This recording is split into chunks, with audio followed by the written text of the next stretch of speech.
Of which we have majority. Somewhat informative announcements. Okay, so you can see on the main page in Canvas, there's this practice midterms and solution. Okay. No. All right. And then now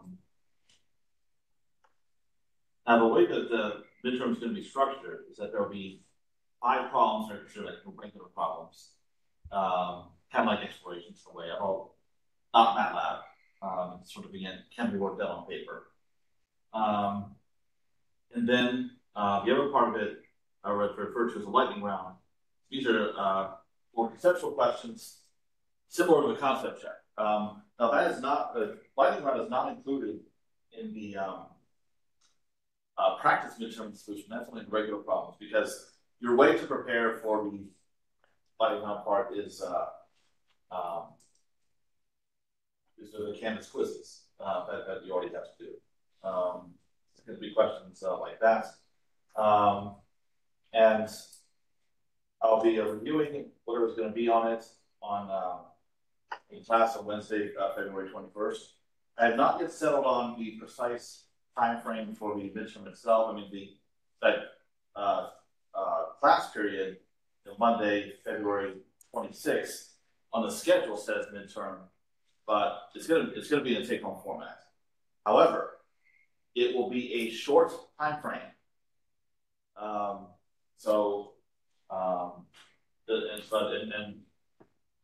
on around the 26th. So please keep that in mind. That on the 26th, class will not meet that day.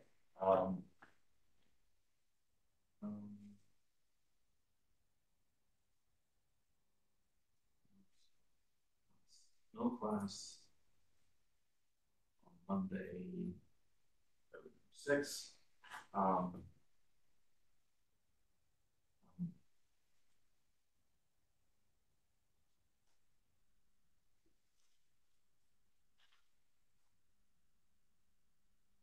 Okay, please set aside time on the 26th for the midterm. So we can discuss later the actual time frame for it, but basically my idea is to have it out and back that day. So, but enough time for you all to work on it. Because this is the kind of class that used to be offered, that used to be held in class during an hour 15 minutes. I'm not going to make it that short a time frame, but like pretty short. Okay, and what will be on it is chapter 3. So we've covered 3.1, 3.2 already. I'm going to be starting 3.3 today.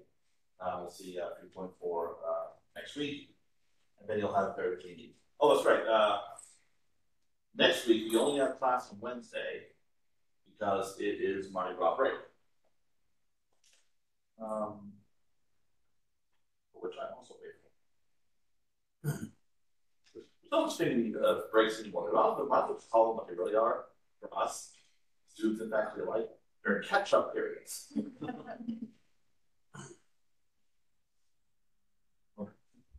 No class on Tuesday, is there? Right. Yeah, Monday and Tuesday there's no class. Yeah, so really there's just times that we have less obstacles to things to look at. Okay, but there will be more midterm info to come, but we need to have this information so far. Okay. Now, back to solving A equals B. Everything that we've seen so far is for the case of a general n by n invertible matrix. But in this section, we're going to focus on certain subcategories of such matrices and see how A equals B can be solved most efficiently in those cases. So today we're going to be looking at what are called banded matrices, And then on Wednesday, we'll be looking at a class of matrices called symmetric positive definite matrices. Both matrices come up with quite a bit in applications, for example, involving differential equations.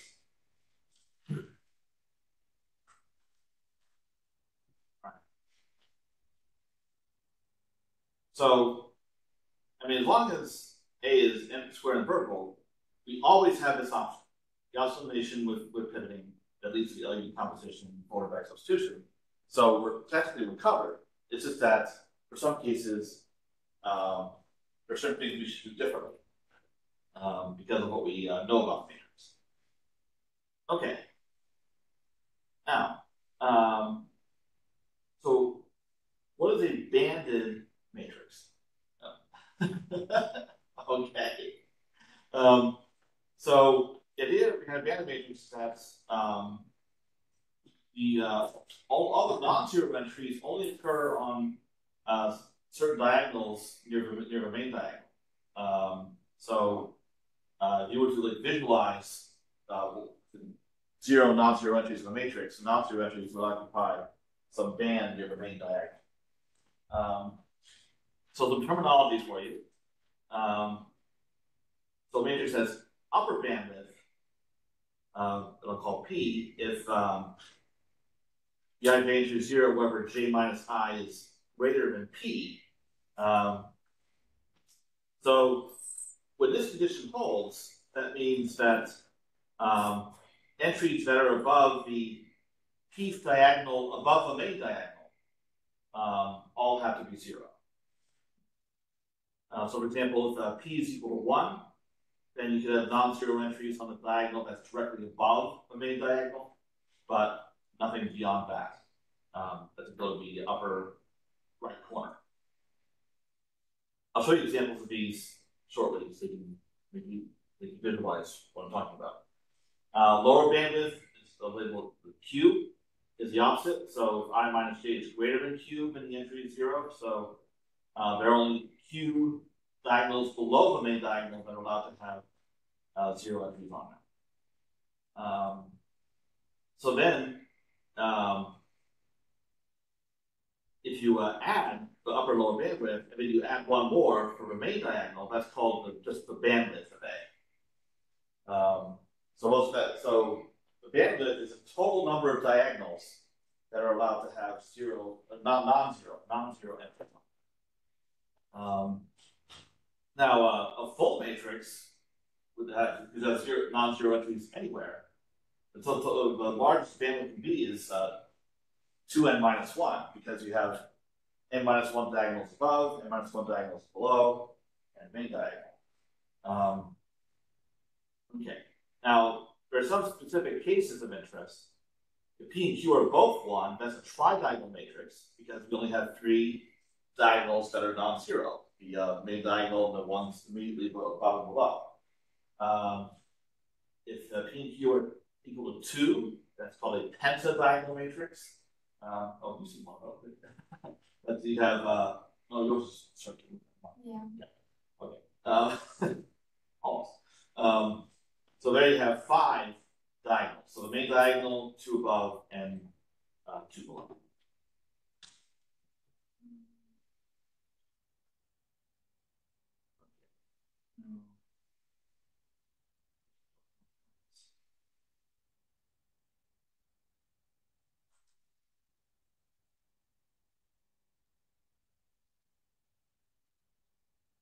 Okay.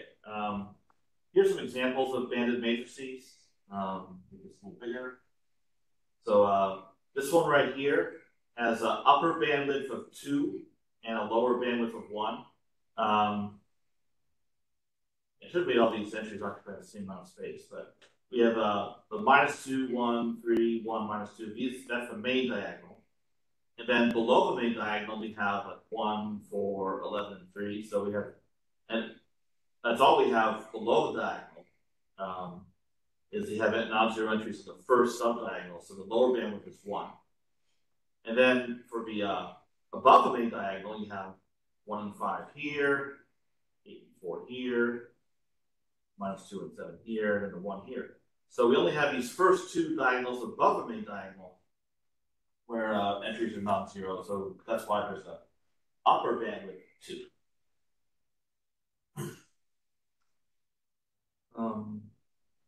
This is a very popular example of a tridiagonal matrix. It comes from approximating the second derivative by finite difference. So a matrix like this comes up often in numerical solution of differential equations. So those tridiagonal because we have -2 on the diagonal, one's only above, immediately above the main diagonal, and then one's immediately below, and then everything else 0. So we have upper bandwidth of 1 and lower bandwidth of 1.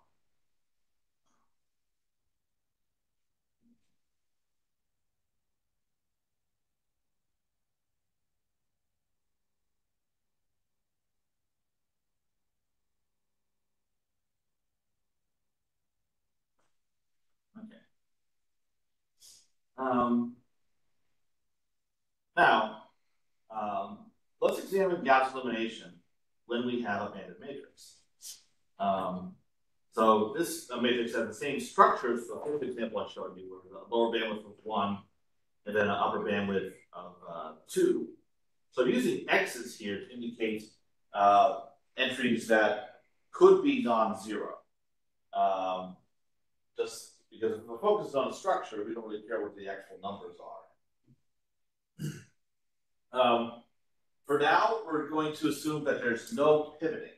I'll discuss pivoting when it comes to banded matrices a little later.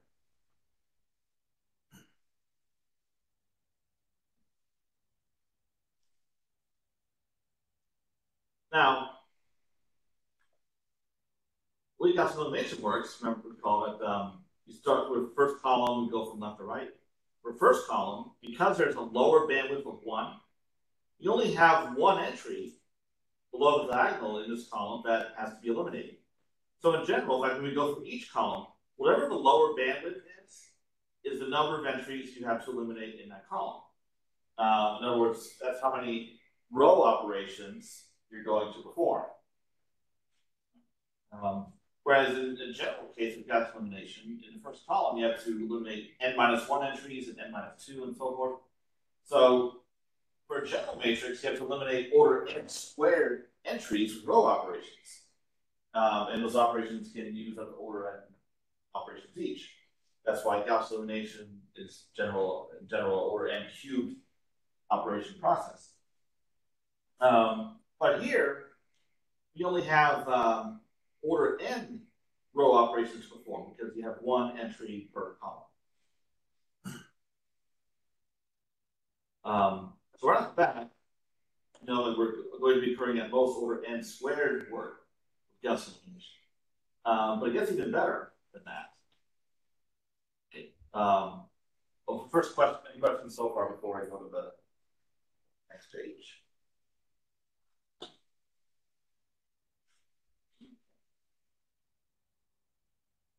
All right, so go ahead and eliminate the 2-1 entry. Okay.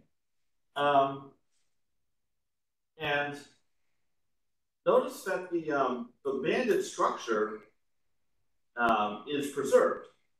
Because what happened was, its first row was multiplied by some multiplier, and it's subtracted from the second row, so that this entry will become 0. So these entries, okay, so this entry eliminates A21. These two entries are used to modify the entries below them, but those entries were non-zero anyway. So in terms of what 0 was non-zero, we gain a new 0 here, but nothing else is affected. Also, because this part of the row is 0, it's not the row operation is not going to affect these two entries to the right. It's only going to affect these two, because those are the entries that have non-zero values above them to be subtracted from them. So for working on the first column, because the lower bandwidth was 1, we only had one entry to eliminate. Because the upper bandwidth was 2, we only had 2 entries to update.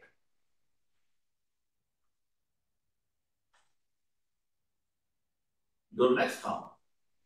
So this entry, A32, needs to be eliminated. So we're taking the second row, multiplying it by some multiplier, and subtracting it from the third row. The diagonal entry is used to eliminate what's immediately below it.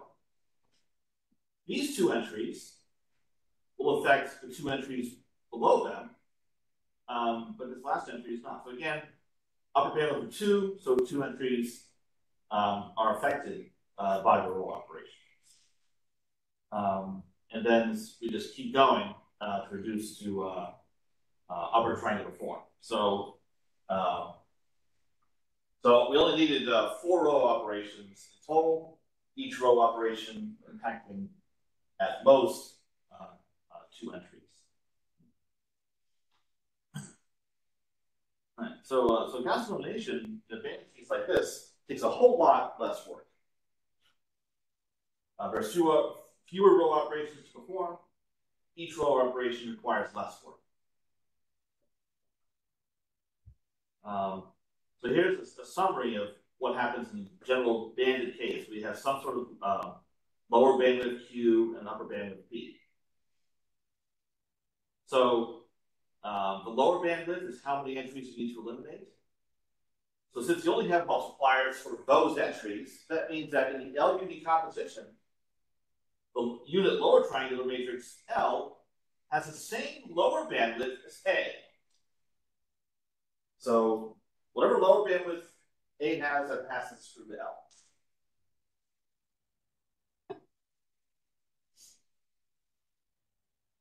L. Only P entries are affected by each row operation. That's P is the upper bandwidth. So that means the upper bandwidth of A is inherited by U. So you factor A equals LU, L gets A's lower bandwidth, U gets A's upper bandwidth.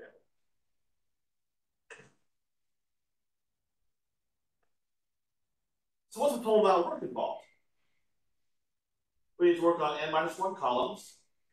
You have most Q entries per column to eliminate. So this is how many row operations are needed. So in the order of n times Q. But each one of those requires not most P floating point operations, because there are only P entries in each row that can be affected by the row operation, equal to the upper bandwidth. So the total amount of work is order n times P times Q, whatever P and Q are. But P and Q are usually, in cases of interest, small constants. Like if it's a tridiagonal matrix, P and Q are both equal to 1. So in the banded matrix, Gaussian elimination is 2 orders of magnitude less expensive than in a general case. You're saving from both the lower bandwidth and the upper bandwidth. So much easier.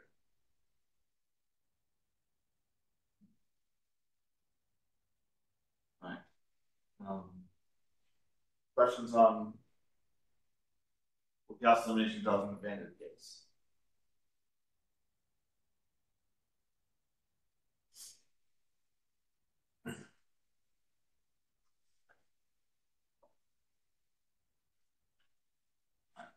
So here's what Gaussian elimination looks like when it's a oh, you know what? Okay, hold on. Instead of doing it this way, and this is the final result, but yeah, I want to see if I can grab some LaTeX code for Gaussian elimination. So this is the actual one, the LaTeX file is from the textbook. So to look up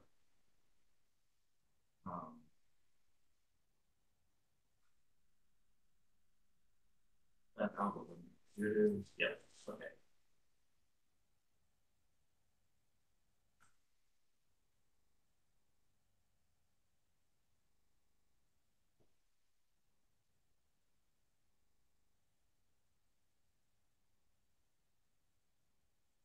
Okay.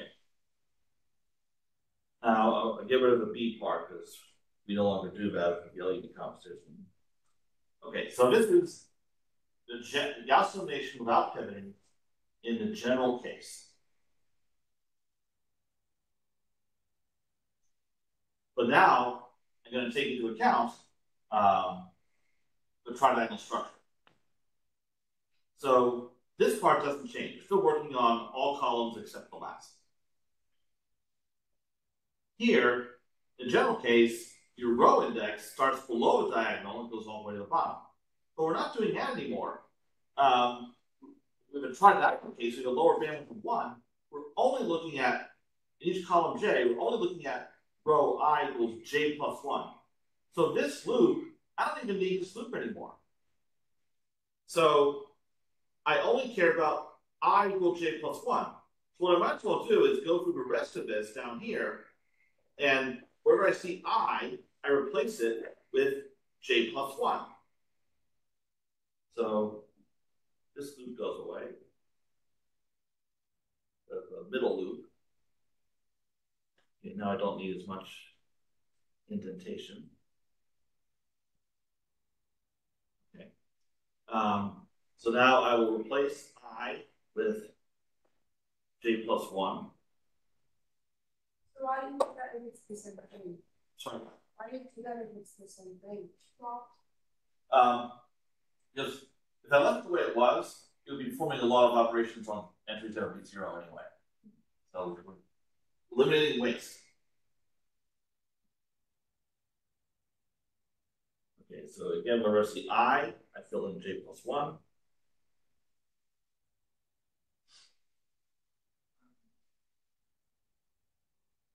Okay. So now we only have 2 levels of loops. We can do even better than that because here, this innermost loop performs 1 row operation. Now, so we start in column J plus 1 and we go all the way to the end.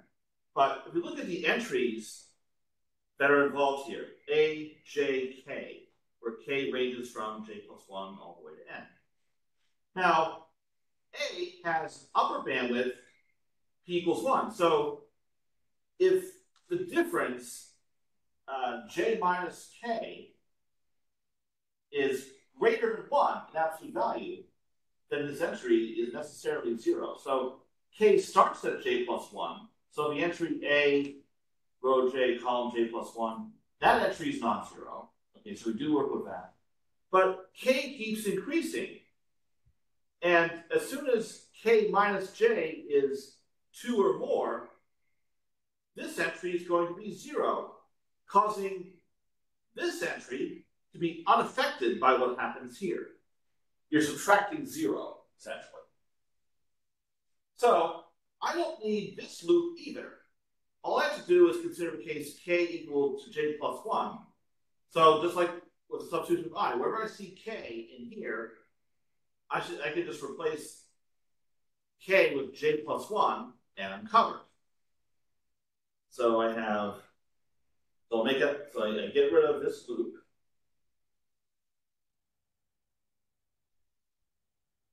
And then I make the substitution. Oh, I don't need much indentation anymore. So what happens is, when you're working on column J and you perform a row operation, only the subdiagonal entry, the diagonal entry in the next column is the only one that gets affected. So we see here, while working in column J, we get a multiplier, and then the next diagonal entry is equal to itself minus the multiplier times the entry in column J plus 1 that is above the diagonal.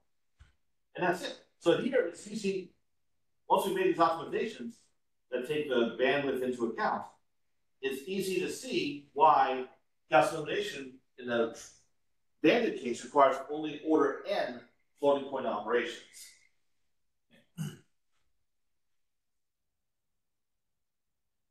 Okay. Now, the tridiagonal case is particularly simple because we only have one entry to eliminate each column, there's only one that's affected. But now, if I go back to the general Gauss elimination algorithm, so one that was actually serving as my starting point for what I just did.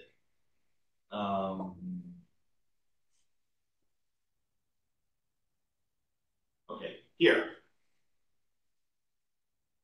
So can anyone tell me, let's suppose that the upper and lower bandwidth are greater than 1. So we have some value P for the upper bandwidth, Q for lower bandwidth.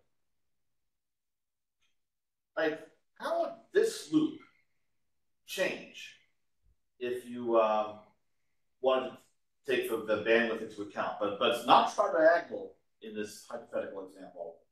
We still have bandwidth P and Q. They just happen to be greater than 1. So what would how would that impact this loop right here? Because in tridiagonal case, I just got rid of it and said I equals j plus 1. But what about general lower bandwidth or up bandwidth?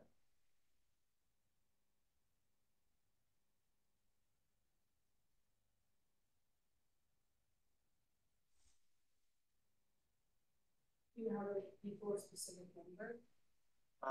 Not just a specific number. Like in a general case, this indicates what row operations are going to be performed. You start right below the diagonal, you go all the way to the bottom. So first column, this loop will run n minus 1 times to n minus 2 and so forth. So how would that change if you have a bandwidth to consider? In terms of what rows do you actually do work in?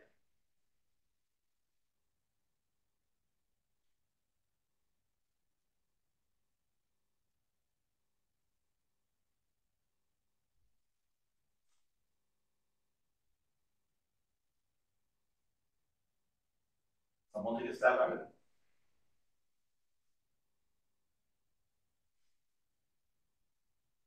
Let's make this more concrete. Let's suppose let's suppose it was a pentadiagonal matrix. So the lower and upper bandwidth are both equal to 2.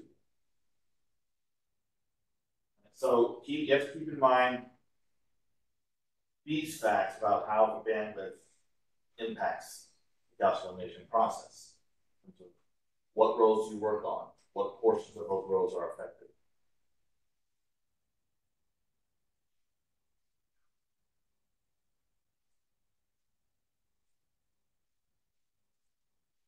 Okay. What indices do we need to consider here? The 0,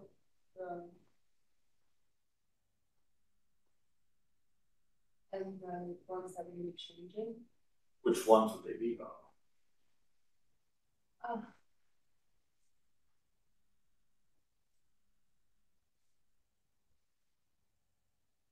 Okay, so consider these indices. All right, lower diagonal over the bottom in general case. Tridiagonal case was only j plus 1. So if I had a say upper lower bandwidth of 2, for instance. We would have to skip several. Yes, which ones would I include? So in the case of bandwidth of 2, upper and lower, I have the first and second subdiagonal and the first and second superdiagonal that have non-zero entries. So if I'm in column J, which rows beneath column J do I need to look at? J plus 1, then J plus 4. But okay, I'm talking about 4. J plus 4, no? Okay, let's focus just in the case of lower upper bandwidth equals 2. All right. So we're in a certain column, and keep on what subdiagonal entries are even allowed to be non-zero? The middle. Remember, okay, because if this index is this row index is too much larger than J, the entry has to be 0. That's what lower bandwidth means. Try again.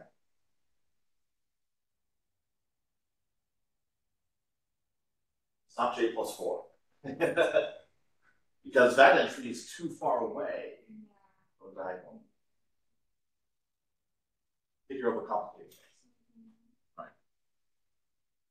And if you consider a generic example of a banded matrix, this may not be the best example. Yeah, because the lower bandwidth is only 1. J plus 1 and J plus 2? Yes. You see why? Okay. Yeah, because this is J plus 1. If there was more entries down here, it would be J plus 2, and so forth. Okay, so this loop in the lower bandwidth 2 case would run over J plus 1, J plus 2. Okay, general.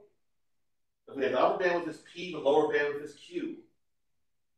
So J plus Q. Sorry, what? Then you just put that in for. Right, never mind. Okay, so what would you think this be for a general lower bandwidth, like of Q?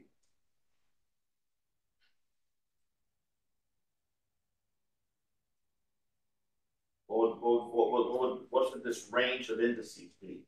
From what to what? Q minus 1 and Q. Sorry, what? Q minus 1 to Q. Q minus 1. No. Remember, because of the bandedness, it has to be a subset of what we see here in the general case. Now, lower bandwidth of 2, we only did J plus 1, J plus 2. So lower bandwidth, so in general case of upper bandwidth P, lower bandwidth Q.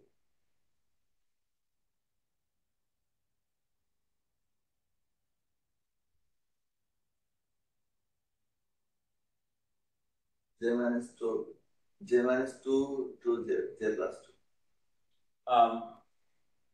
We're not going to be going above the diagonal. No. Not for this. This tells us which rows strictly below the diagonal we're going to work on.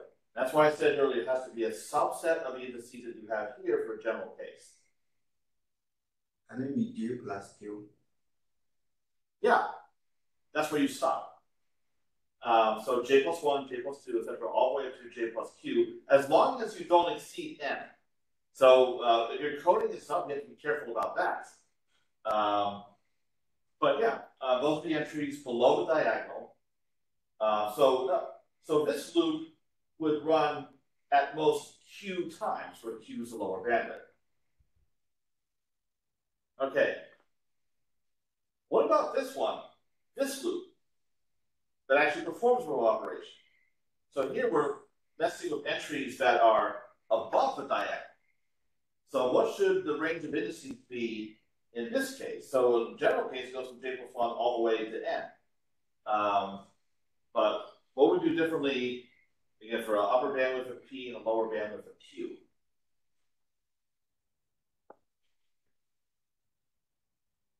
I could also run to P. Yeah, P.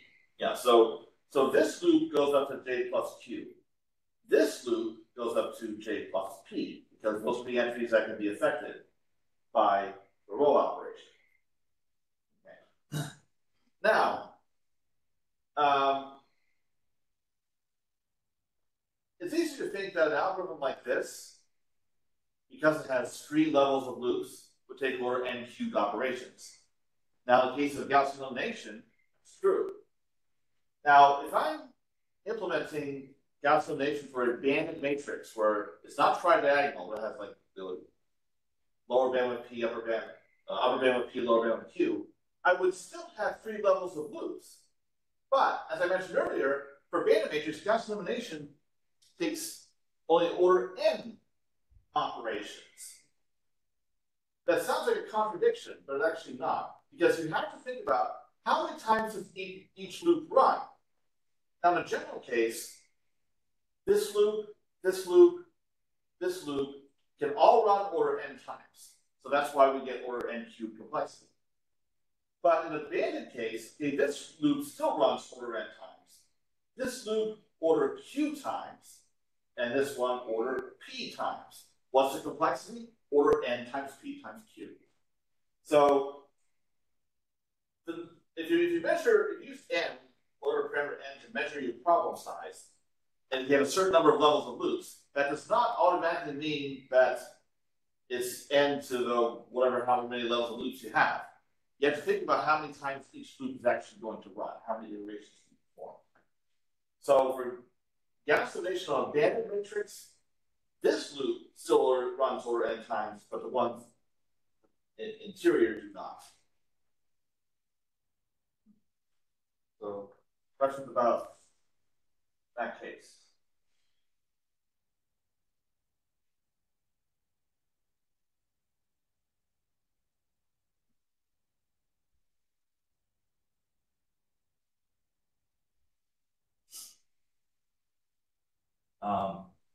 Now, if it was a tridiagonal case, lower bound equal to 1, you have loops that will run one time, but then you don't even need loops again.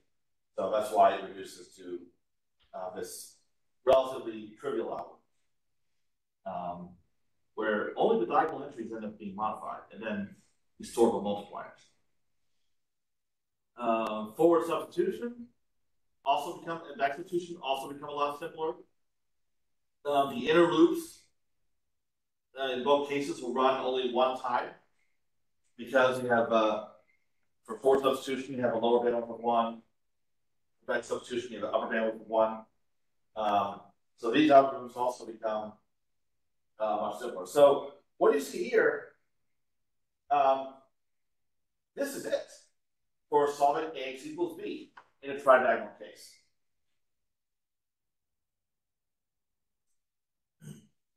So what that means is, essentially inverting a tridiagonal matrix is not much more expensive than multiplying by a tridiagonal matrix. This is important, for instance, like explicit versus implicit methods for differential equations. It involves some tridiagonal matrix, and those do come up because of finite difference formulas. And so in an explicit time-centered method, which we'll learn about later, you're multiplying, you're doing matrix vector multiplication. And for an implicit method, you're solving a system of equations. And normally that is a whole lot more expensive, but not in this case.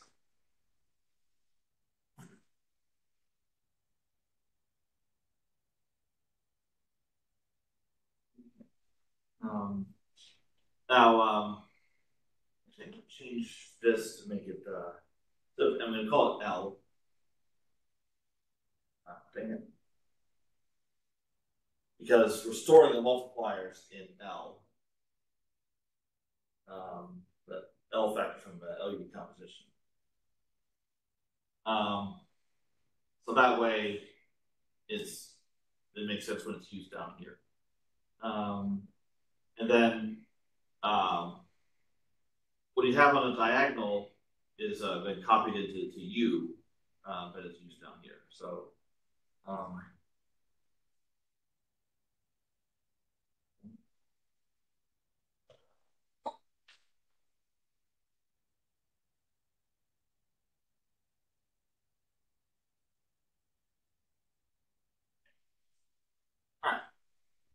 That's the whole process, very quick. If you have a more general banded matrices, for forward substitution, you still need a loop inside this one that runs Q times. You still need a loop inside here that will run P times.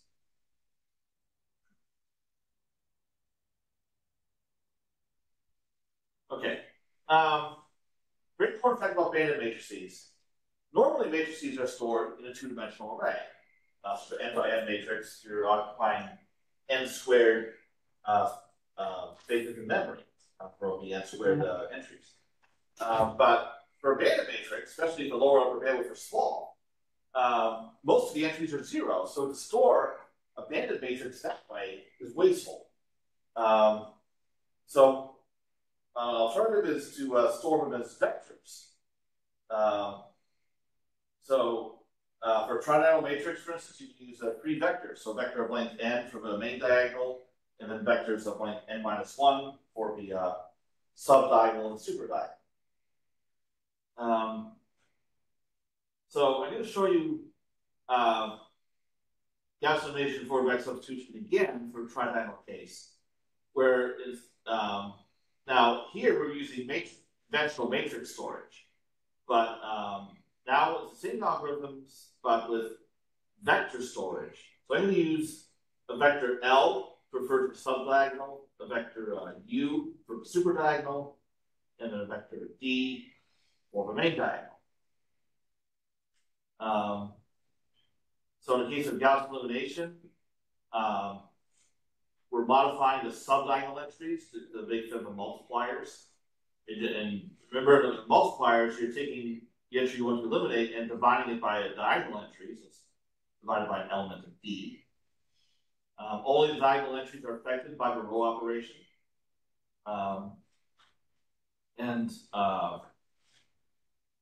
Okay. That by forming an operation that's subtracting a multiple of the entry of U from this diagonal entry. Now,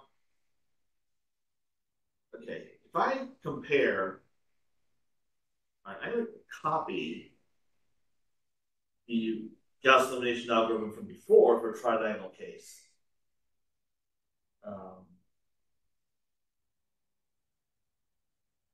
Just so you can see them side by side.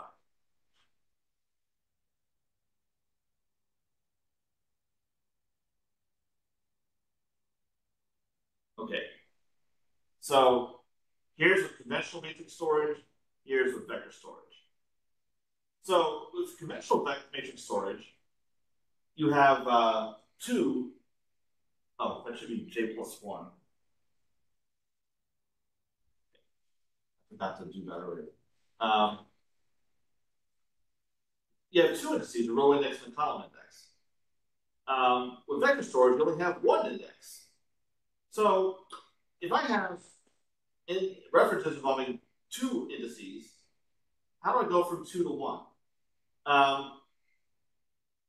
Because in the case of entries of L, I have a row index and a column index, and you can see here that I actually use the column index.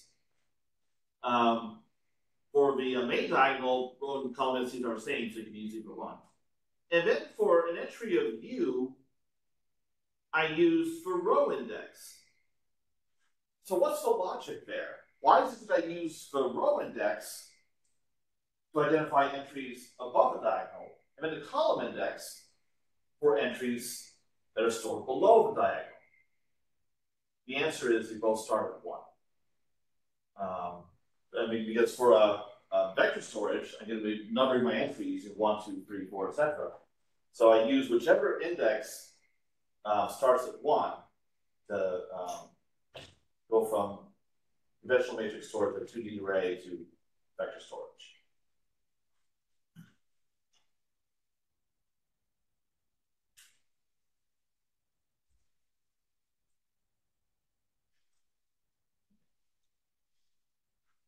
And then forward and back substitution are modified in the same way to use vector storage. All right, so now we're saving floating point operations earlier. Now we're also saving memory.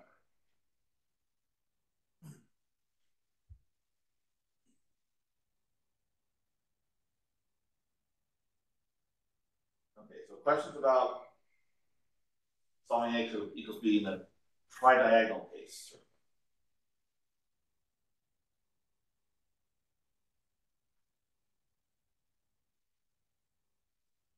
Okay. Oh, it's last time. Oh, it's last time. Yeah. I've deliberately put off talking about pivoting because we don't want to do it. Now, there were very good reasons for the pivoting given earlier, for general case Gauss elimination, but pivoting is a big problem when it comes to banded matrices because it can destroy the banded structure. Leads to what is called fill-in, and you get the non-zero entries outside the band. Now, I actually have a MATLAB diary from the last time I taught this class. I think I have it open.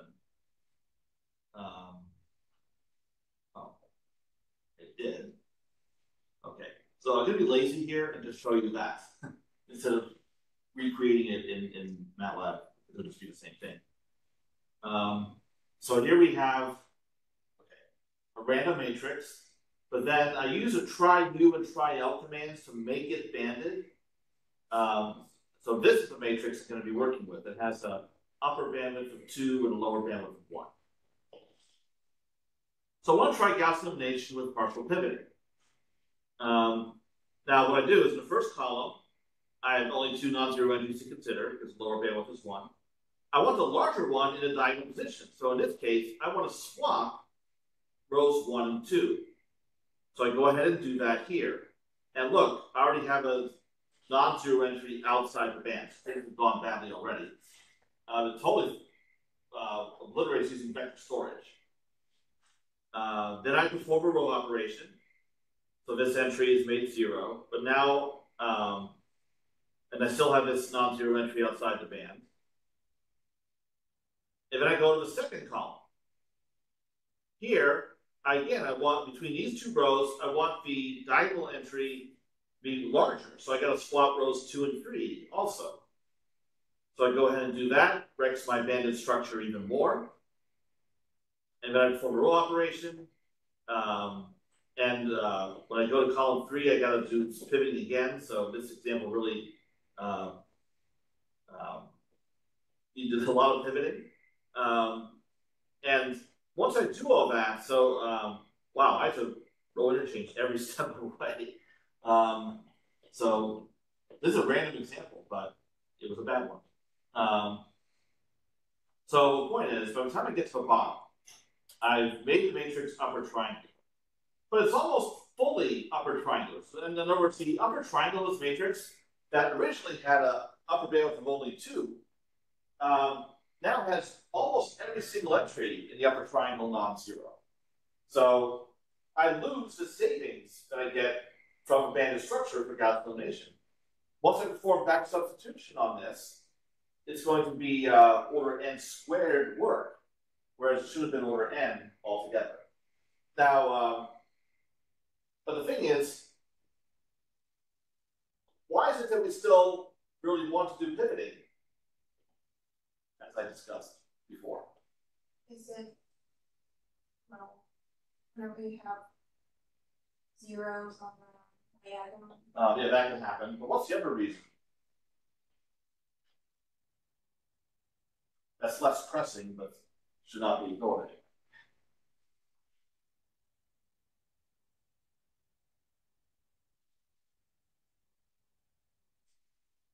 Remember?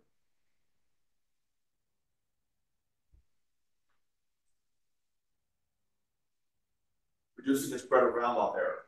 Yeah, we want the small multipliers to keep everything. And the thing is, that reason doesn't just go away just because the matrix is banded. It's still an issue. One possibility is modifying pivoting strategy. Like, instead of requiring multipliers to be less than or equal to 1 in absolute value, like partial or complete pivoting would impose, maybe relax that a little bit. Maybe choose a larger upper bound. So that way you have more flexibility as to what rows you would interchange. You probably would still lose the banded structure, but maybe not as badly. So that's one way to deal with the situation. We still want to get the benefit of pivoting, but not lose the sparsity. So, like if you make it so that you can only swap rows I and j, where I and j have to be close to one another, then at least you're doing less damage. Okay, so that is, well, yeah, that's all I have for banded matrices. Okay, so, so questions about any of this, or how's homework coming? I haven't had a whole lot of homework turned in yet. I haven't started on the second one yet. Oh, I'm wondering, how many do I need to grade in the first one? This will only give me aggregate totals. Oh, sorry everyone. I have 4 homeworks, 1 to grade. So, and, whoops. I will get to that soon. Well, and there was one that was already graded, so, well, we've 6 people in the whole class. Oh, no. Or I think we did 2, but I'm not sure. But okay, well, generally speaking, people are keeping up, so that's good. Okay. Then I'm going to continue with symmetric positive definite matrices on Wednesday.